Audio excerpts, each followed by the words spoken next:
Well, if you notice the cost of some things going up, you're not alone.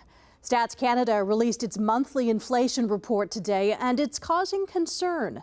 Consumer prices went up in July, despite the Bank of Canada trying to ease inflation. As Laverne McGee tells us, with back to school right around the corner, it could be more expensive for some families.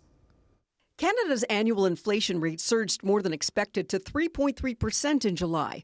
Statistics Canada's Consumer Price Index represents changes in retail prices for Canadian consumers by measuring price shifts through time. Niagara Falls native Andrew Barclay now works in Ottawa as a senior analyst and economist for Statistics Canada.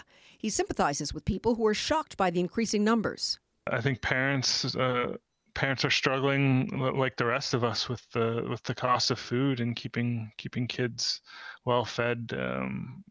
A number of consecutive months with food prices exceeding 8.5%. With back to school right around the corner, some of the parents we spoke to shopping here say they're trying to do it as early as possible to take advantage of as many deals as they can.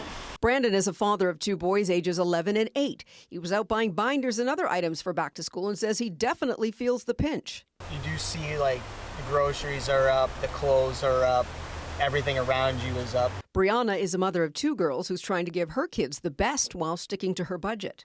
You don't want to get the low quality items. You want to keep up with high quality so you're not always replacing things, and it's difficult. According to the CPI, education costs are up.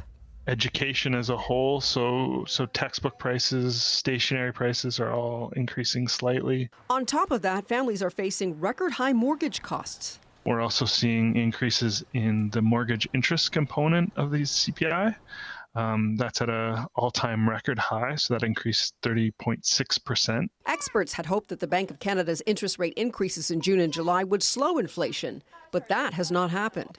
The higher interest rate environment that is currently the reality as the banks raise interest rates does have an impact on the CPI in multiple ways. So first of all, the most obvious is the mortgage interest cost component.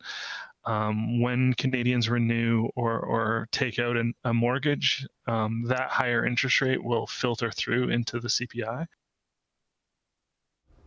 The higher than expected numbers spooked traders as the Toronto Stock Exchange today posted its biggest decline since October.